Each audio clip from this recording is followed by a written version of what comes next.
నాదిలా order home శాఖ కాదు, పంచాయతీ శాఖ. దాని మీద అడిగితే చెప్పగలను. నోటీసులకి స్పందించకుండా ఆయన తప్పించుకుని తిరుగుతున్నారు. ఆయన ఒక్కళ్ళే గారు, మిగతా చాలా మంది కూడా విచారణకు రమ్మంటే రాకుండా తప్పించుకుని తిరుగుతున్నారని చెప్తున్నారు. పోలీసులు ఆ విధంగా వాళ్ళు పట్టుకోలేకపోతున్నారా, లేకపోతే ఏంటి అసలు? అంటే చిత్తశుద్ధి లేదా పోలీసులు వాళ్ళకి అరెస్ట్ చేయడానికి కానీ వాళ్ళు పట్టుకోవడానికి కానీ, లేదంటే వాళ్ళకి తిరుగుతున్నారా? ఏంటి సార్ అది?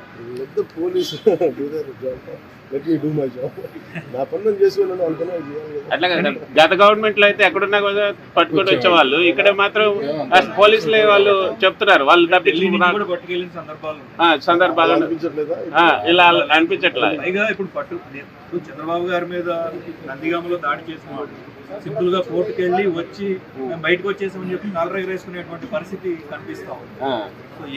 ఎక్కడ లోపం ఎక్కడుంది? వాళ్ళంతా పోలీసులు కళ్ళు కప్పి వాళ్ళు అంత ఇదిగా తప్పించుకోగలుగుతున్నారా? లా అండ్ ఆర్డర్ హోమ్ నేను చేయట్లేదు. సో మీరు అడగాల్సింది కూటమి ప్రభుత్వం కాబట్టి మీరు పంచాయతీ రాజ్ గురించి అడిగితే నేను చెప్పగలను. చెప్పినవన్నీ సమిష్టి బాధ్యత కదా సార్. ఖచ్చితంగా నేనే అన్నీ తప్పించుకోవట్లేదు కదా, కానీ ఒక మాట చెప్పేటప్పుడు కొంచెం బాధ్యతగా చెప్పాలి. సో మీరు మా మీడియా మిత్రులు అడిగారు ఢిల్లీలో, ఇవన్నీ నేను మా ముఖ్యమంత్రి గారి దృష్టికి, హోంమంత్రి గారి దృష్టికి తీసుకెళ్తాను. ఏం చెప్పంటారు చెప్పండి, మీ మాటకు నేను తీసుకెళ్తాను. అంటే మిమ్మల్ని అంత ఇబ్బంది పెట్టినప్పుడు, అంత ధైర్యంగా ఆంధ్ర పోలీసులకు ఈరోజు ఆంధ్ర పోలీసు ఎందుకు తట్టపాయిస్తున్నారు అడగాలి కదా. Please subscribe BCN channel. Please subscribe BCN channel.